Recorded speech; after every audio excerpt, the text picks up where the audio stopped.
Hello winners, Divine Lights Association team के UPSC environmental studies quiz segment में आप सभी का हार्दिक स्वागत है। दोस्तों, इससे पहले कि हम ये सेगमेंट आपके साथ शुरू करें, हम आप सभी लोगों को आपकी ढेर सारी दुआओं के लिए और आपके सपोर्ट के लिए आपको बहुत बहुत धन्यवाद कहेंगे, क्योंकि इसी दुआओं और सपोर्ट के जरिए से हम न सिर्फ स्वस्थ हैं और सुरक्षित हैं, बल्कि इस स्ट्रेस भरे माहौल में कुछ ऐसे काम भी हो जा रहे हैं जो कि हमने अपनी जिंदगी में कभी नहीं सोचा था, और ऐसे काम लोगों की लाइफ में वैल्यू ऐड करने वाले हो पा रहे हैं। ये वाकई ये आप लोगों के सपोर्ट और आपकी दुआओं का नतीजा है कि ऐसे काम हमसे हो पा रहे हैं, और हम भगवान से प्रार्थना करते हैं कि भगवान इसी तरह का सौभाग्य हमें देते रहें और आपका और हमारा साथ इसी तरह से बना रहे। इस बात के साथ चलिए शुरू करते हैं अपना ये UPSC environmental studies quiz segment. दोस्तों, पहला क्वेश्चन है, नेशनल क्लीन एयर प्रोग्राम के संबंध में निम्न कथनों पर विचार कीजिए। आंसर है पहला, इस कार्यक्रम का लक्ष्य 2025 तक पार्टिकुलेट मैटर्स की सांद्रता को 40% तक कम करना है। दूसरा, नेशनल क्लीन एयर प्रोग्राम के तहत 2014 से 2018 तक के हवा की गुणवत्ता के आधार पर 500 स्मार्ट शहरों को चुना गया है। नेक्स्ट, ब्राउन कार्बन टार बॉल्स क्या हैं? आंसर, ऐसे छोटे प्रकाश अवशोषित कण जो बर्फ पर जमते रहते हैं। कुछ और जानकारी देखिए। हिमालयी तिब्बत पठार पर ऐसे 28% कण पाए गए हैं। ठीक है, कितने प्रतिशत भाई? 28%। ठीक है, अगर पूछा जाता है आपसे हिमालयी तिब्बत पठार पर ब्राउन कार्बन टार बॉल्स कितने प्रतिशत पाए गए हैं? 28%। Very good. ये कण बायोमास और जीवाश्म ईंधन के जलने से उत्पन्न होते हैं। नेक्स्ट क्वेश्चन देखिए, बायो रेमिडिएशन की एक्स-2 पद्धतियां कौन सी हैं? तो पहला है लैंड फार्मिंग, जिसको हम भूमिगत कृषि कहते हैं। दूसरा है बायोपाइल्स और तीसरा है बायो रिएक्टर। ठीक है, लैंड फार्मिंग, बायोपाइल्स और बायो रिएक्टर। ठीक है, LBB। ठीक है, चलिए, या अच्छा BLB याद करेंगे, बल्ब। ओके, चलिए। Next question, critical wild life habitat के संबंध में सत्य कथन का चयन कीजिए। आंसर है, इन क्षेत्रों को वन्य जीव संरक्षण के उद्देश्य से इनवैलिड के रूप में चुना गया है। नेक्स्ट, स्मॉग या धुंध के संबंध में निम्न कथनों पर विचार कीजिए। तो भैया ऐसा है कि ये जो क्वेश्चन है स्मॉग वाला ना, इसमें कई स्टेटमेंट्स हैं जो सही लिखे हुए हैं। ठीक है, तो उन सब को आपको पढ़ के सुना दे रहे हैं। पहला है, देखिए, क्लासिकल स्मॉग शांत और आर्द्र जलवायु में होता है। हाँ भाई, शांत और आर्द्र जलवायु में कौन सा स्मॉग होता है? Classical. Very good. Next, photochemical smog शुष्क और गर्म जलवायु में होता है और यह बेहद एकाग्र ऑक्सीकरण एजेंट है। कौन सा? Photochemical smog. ऐसा लग रहा है डिफरेंस बिटवीन लिख रहे हैं हम लोग। ठीक है। नेक्स्ट है, क्लासिकल स्मॉग धुएं, कोहरे और गंधक का मिश्रण है। इसे रिड्यूसिंग स्मॉग भी कहा जाता है। नेक्स्ट देखिए, फोटोकेमिकल स्मॉग को ऑक्सीडाइजिंग एजेंट कहा जाता है। ये वाहनों से निकलने वाले हाइड्रोकार्बन और कारखानों से निकलने वाले नाइट्रोजन ऑक्साइड से बनता है। ठीक है, हो गया। चलिए, ये डिफरेंस बिटवीन था दोस्तों, इसी दोनों स्मॉग्स में डिफरेंट बता रहा है आपको। नेक्स्ट, अल्गल ब्लूम्स एक्वाटिक के लिए हानिकारक क्यों है? आंसर है, क्योंकि वे एक्वाटिक के पानी के रंग को बदलकर उसे पीने हेतु अयोग्य बना देते हैं। ठीक है, देखो सिर्फ रंग ही नहीं बदलते बल्कि एक्वाटिक के पानी की महक को भी इसके टॉक्सिक्स बेकार कर देते हैं। ठीक है, अब जब महक भी बेकार हो गई, रंग भी बेकार हो गया, तो बेचारा कोई पानी को पिएगा भी कैसे और पानी से और काम कैसे करेगा। ठीक है, तो दोस्तों इसी से ना एक बात याद आई, तो हंसी आ गई हमें, आपको बताते हैं। एक बार क्या हुआ ना कि भाई जब हम लोग वसुंधरा में रहते थे तो वहां पानी की सप्लाई जरा सा गंगा वाटर से आती थी, तो कभी पानी आता था कभी नहीं आता था। हम लोगों को पानी जो है सुबह भर के रखना पड़ता था। तो हुआ क्या, हम लोग पानी जो रखा हुआ था, हमने बाल्टी में से पानी निकाला मंजन करने के लिए, और जैसे ही चलो ब्रश को धोया, पेस्ट लगाया उसमें, जैसे ही करने जा रहे थे बेड़ हंसने लगी हमारी हमें देख के। हमने सोचा यार क्यों हंस रही है ये, ऐसे ऐसे किसी के ऊपर हंसा जाता है क्या। तो कही, अब हमने कहा ब्रश कर रहे तो कौन सा कार्टून पना कर रहे यार, तुम हंस रही हो। कह रही यार पानी गंदा है यार, छोड़ो इसको। तो वो सीवर लाइन का पानी था, उसी को ब्रश में लगा के पेस्ट तो दोस्तों वही घटना याद आ गई, तो हमको हंसी आ गई थी इस क्वेश्चन को पढ़ करके। चलिए खैर नेक्स्ट क्वेश्चन चलते हैं। कौन से कानून विस्तारित निर्माता अवधारणा पर जोर देते हैं? तो इसका आंसर है पहला, प्लास्टिक कचरा प्रबंधन नियम 2016, दूसरा ई कचरा प्रबंधन और हैंडलिंग नियम 2011, तीसरा ठोस अपशिष्ट प्रबंधन नियम 2016। ठीक है, नेक्स्ट, डॉब्सन इकाई के जरिए क्या मापा जा सकता है? आंसर, डॉब्सन इकाई के जरिए ओजोन परत की मोटाई को मापा जा सकता है। नेक्स्ट, जीरो लिक्विड डिस्चार्ज के संबंध में निम्न कथनों पर विचार कीजिए। आंसर है पहला, यह एक ऐसी अपशिष्ट उपचार प्रक्रिया है जिसके जरिए दूषित जल का संचय करके उसे साफ किया जा सकता है। और दूसरा जो स्टेटमेंट है वो इस तरह से है कि इस तकनीक से खतरनाक ठोस कचरे उत्पन्न हो जाते हैं जिसके कारण दूषित जल को साफ करने की प्रक्रिया चुनौतीपूर्ण हो जाती है। नेक्स्ट क्वेश्चन है, कोयले के जलने से फ्लाई ऐश उत्पन्न होते हैं जिसमें कई विषैले प्रदूषक होते हैं। इनमें शामिल हैं, आंसर, पहला गंधक, दूसरा जस्ता, तीसरा आर्सेनिक और चौथा पारा जिसको मरकरी बोलते हैं।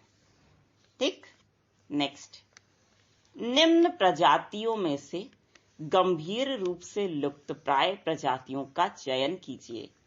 आंसर है भारतीय bustard, gharial, Bengali florican. Next, निम्न कथनों पर विचार कीजिए। तो पहला जो स्टेटमेंट है वो ये है कि ग्लोबल ई वेस्ट मॉनिटर 2020 के अनुसार भारत विश्व का तीसरा सबसे बड़ा ई कचरा उत्पादक देश है। दूसरा, भारत की पहली ई कचरा प्रबंधन क्लिनिक भोपाल में बनने जा रही है। ठीक है, अब देखो, भारत अगर विश्व का तीसरा ई कचरा उत्पादक देश है तो पहले और दूसरे कौन से हैं? पहला है चीन और दूसरा है अमेरिका।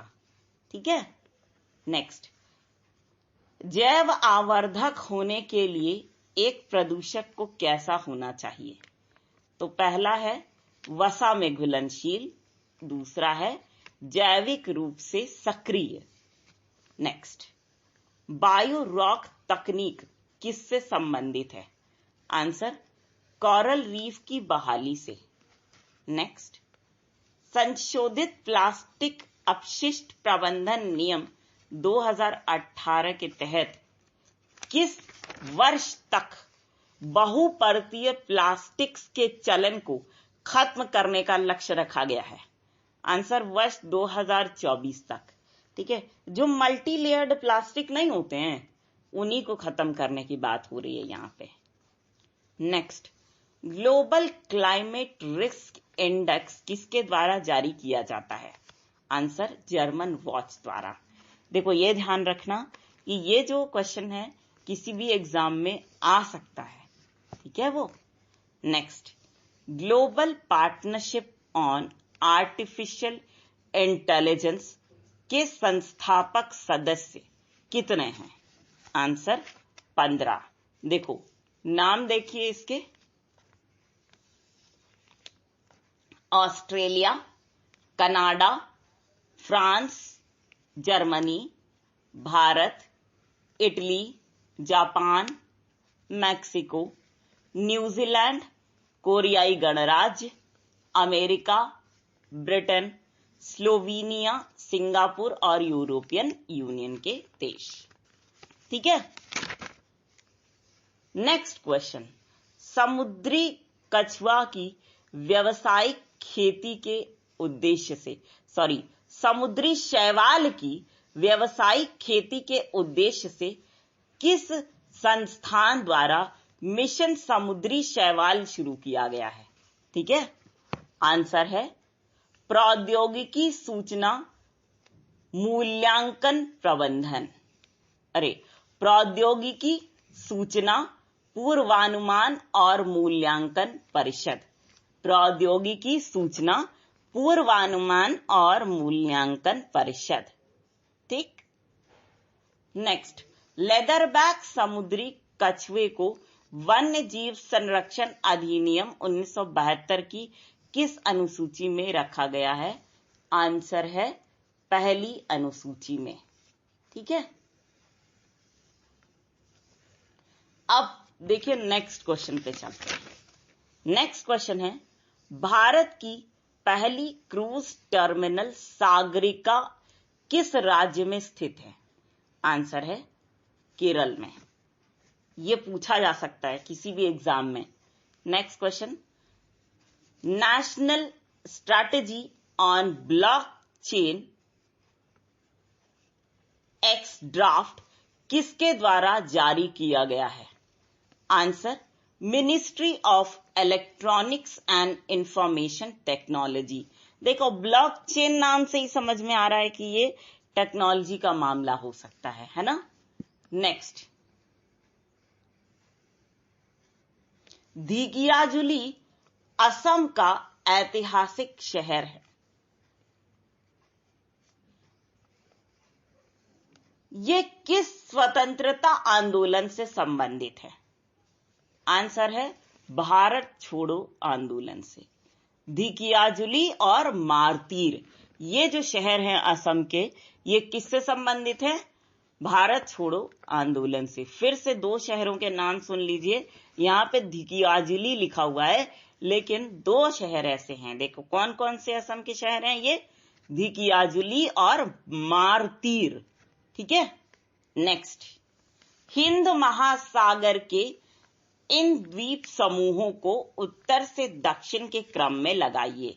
देखो सबसे उत्तर में आएगा मालदीव, फिर आएगा सेशल्स, फिर आएगा मॉरिशस, कोमोरोस, और फिर आएगा मॉरिशस।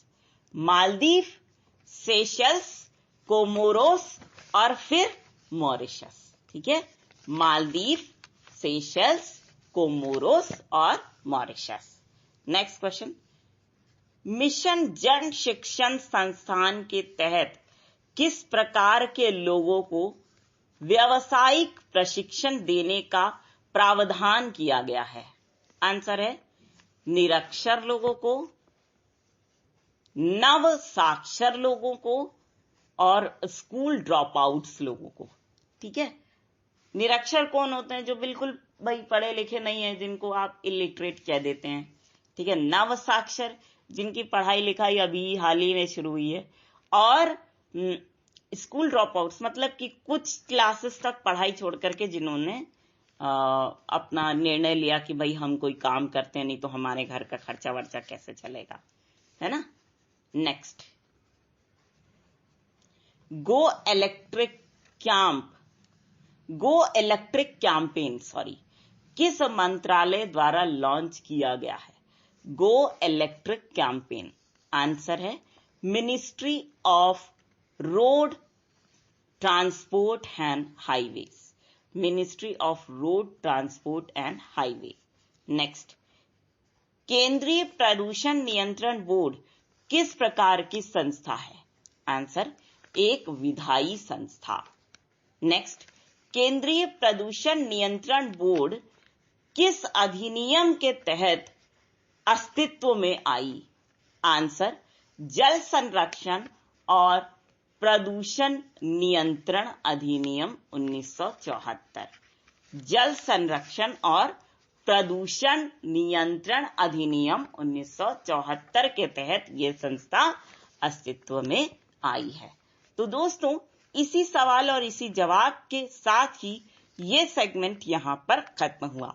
लेकिन फ्रेंड्स, हम आपसे एक रिक्वेस्ट जरूर करेंगे, वो ये कि आप इस सेगमेंट को एक तो एंजॉय करिएगा। हाँ, इस सेगमेंट में गलतियां जरूर हुई हैं क्योंकि बड़ा सेगमेंट है और कुछ ना कुछ चीजें ऐसी हैं जो कठिन भी हैं, पहली बार भी सुनी हमने, है ना? तो इसके लिए माफ भी करिएगा, रिक्वेस्ट है ये। इसके अलावा कुछ गिफ्ट्स हैं जो आपको हमें देने हैं। वो क्या है भाई? वो है आपका और आपके परिजनों, आपके सपोर्टर्स का अच्छा स्वास्थ्य, आपके परिजनों की, आपके सपोर्टर्स की ढेर सारी खुशियां, और आपके परिजनों की और आपके सपोर्टर्स की ढेर सारी छोटी बड़ी सभी सफलताएं। इसके अलावा दोस्तों, आप लोगों के जो भी दुख हैं साझा कर सकते हैं, आप बांट सकते हैं ताकि वो कम हो जाएं, खुशियां ज्यादा आएं और दुख धीरे धीरे करके कम हो जाएं। तो इसी बात के साथ हम आप सभी के ढेर सारे प्यार, जुनून, जज्बात और कड़ी मेहनत के साथ साथ आप सभी की उस कोशिश को भी दिल से सलाम करना चाहेंगे जिसकी बदौलत न सिर्फ आप सभी नई नई ऊंचाइयों को छू रहे हैं, बल्कि साथ ही आप सभी हर क्षेत्र में अपनी योग्यता का परचम लहरा पाने में भी भली भांति सक्षम हैं। तो दोस्तों, इसी बात के साथ और इसी गर्व की भावना को अपने मन में संजोए हुए एक बार फिर पूरी डिवाइन लाइट्स एसोसिएशन टीम की ओर से हम आप सभी को कहना चाहेंगे दिल से प्यार भरा नमस्कार। Finish 17:30 March remaining finish